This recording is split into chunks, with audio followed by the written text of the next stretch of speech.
So Stephen Fry the other day absolutely destroyed the idea of religion and God in a clip that went viral. And Russell Brand apparently saw that, and he doesn't agree. He wants to respond to it. He does believe in God. So let's listen, and then we'll come back and break it down. In a way, what Fry is talking about, in my opinion, is literalism, a literal interpretation of doctrine. In this case, because it's an Irish Catholic interviewer, Gabe Byrne, he's talking about a literal translation of the Gospels. And other than like mentioning some phenomena in nature, like burrowing insects and that, talking entirely about human behaviour and human value systems. Now, Joseph Campbell, the cultural mythologist, said all religions are true in that the metaphor is true. So what Campbell's saying there is that religion is an attempt to explain the unknowable, in the same way that science is an attempt to explain the unknowable. Science can explain the mechanics of the universe and can explain the mechanics of biology and anatomy, but can it ever explain the why? The answer is no, it can never explain why this is happening. What we all want to know is there a reason for us being here? And what is the nature of the universe? What is the nature of our consciousness? This is an interesting book called Biocentrism by someone called Robert Lanza. Here he tackles the idea of creation and addresses the flaws, in the same way that Stephen Fry is addressing the flaws in Christian doctrine.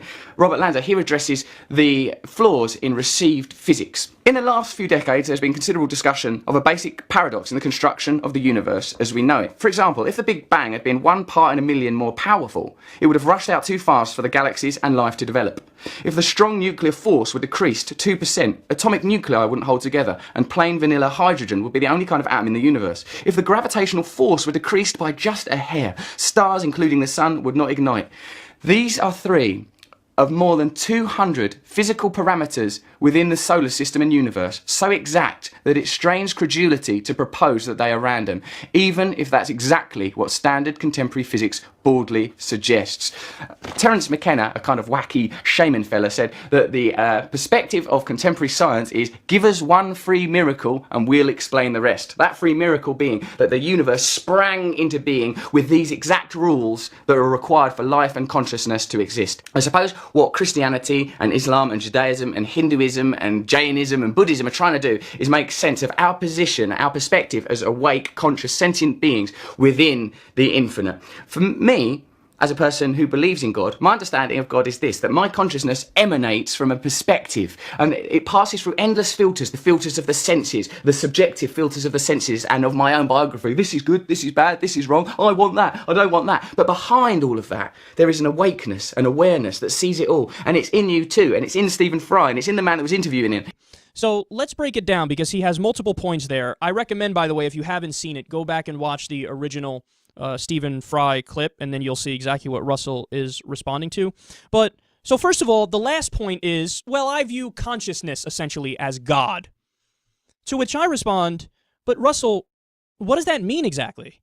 I don't know what that means, because that means you're just kind of redefining the word God in a way that you know you're being evasive to what the original conversation was.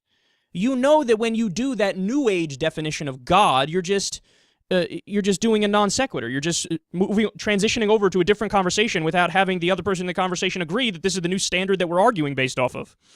And to say that consciousness is God, I mean, okay, so look, science doesn't exactly know yet how or why we have consciousness, but that doesn't mean that you just get to fill in that blank with this broad idea of God.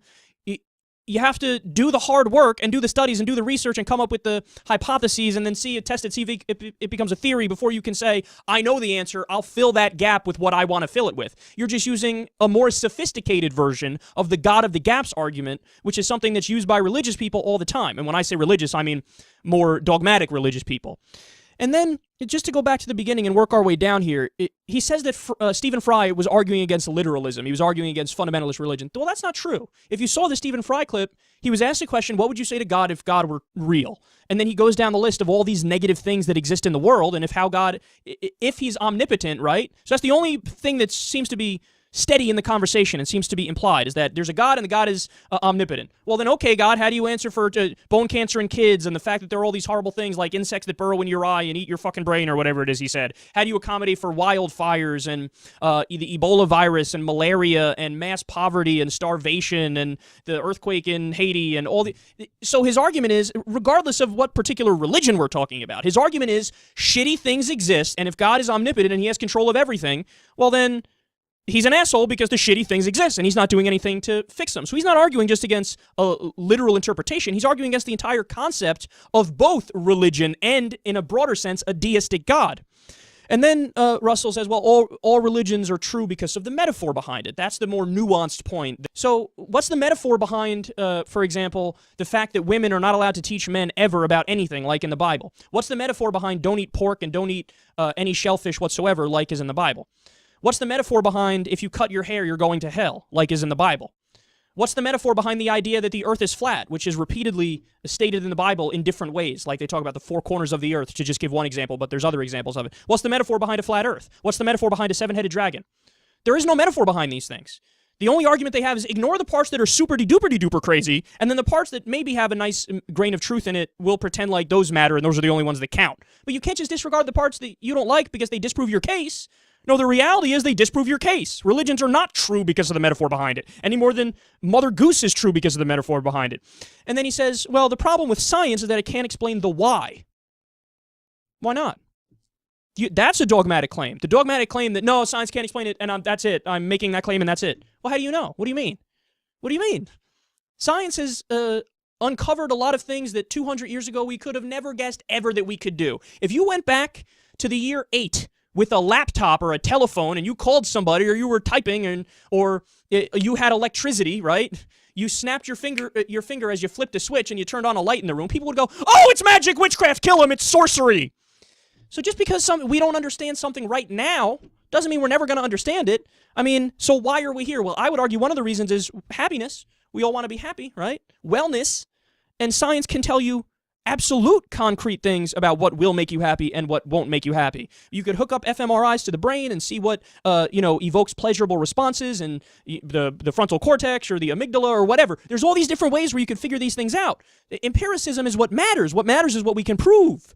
I mean, to just write off the idea that, oh, science doesn't apply there. But science isn't just a thing. People talk about it like it's a thing. It's not. It's a process. Science is the process by which you ascertain what is true in the world.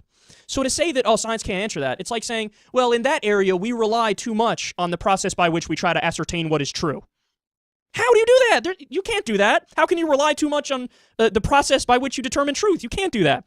All right, then he says, well, the laws of nature seem perfectly created. He says, oh, look at the physical laws and the Big Bang, and if it was a little bit off in this direction or that direction, well, then everything would have gone to shit, so it couldn't have just been an accident. It couldn't have just been randomness.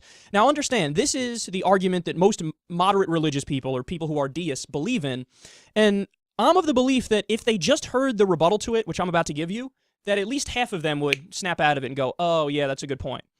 Because that has one giant fallacy in it. So the argument is, well, everything is so perfect. The laws are so perfect, and the creation appears to be a creation, so it must be created. It's so complex, and everything is so perfect that it must be created. Yeah, but, so accepting that logic, whoever created it, if there's a God, which is what Russell Brand believes in, then wouldn't that God have to be, by definition, much more complex? In order to create us, right? You gotta be way more complex, and way more intricate, and way more designed. So who designed the designer? You think you're answering the question by saying it couldn't just be random, there must be a God. You think you're answering the question, but really you're just posing a harder question. That's why it's called the fallacy of passing the buck, because you didn't answer anything. You just made it so that now you have to explain the nature of God and explain how that incredibly intricate, complex being came out of nothing. Because the argument is, oh no, we couldn't, the universe couldn't have come out of nothing at all. That's not possible. It's physically impossible. But God could. So you were using logic, and then you just decided to get out of the realm of logic and say, no, I declare that one doesn't abide by the laws, and even though we do. Don't you understand that you've just passed the question down? That's why they call it the fallacy of passing the buck. All right, next and final here, I'll say, his worst point is probably, well, religion just tries to make sense of the unthinkable, and he lists them off. Christianity, Buddhism, Islam, yada yada. He just goes down the list. Well, no, what those religions are, rather clearly, is people from thousands of years ago writing stories down, trying to make sense of the world, but it's obvious in the sense that it's primitive. It's obviously primitive. There are flat-out factual errors that overtly cross into the realm of science there that are wrong, and they don't come anywhere near getting us closer to the unknowable.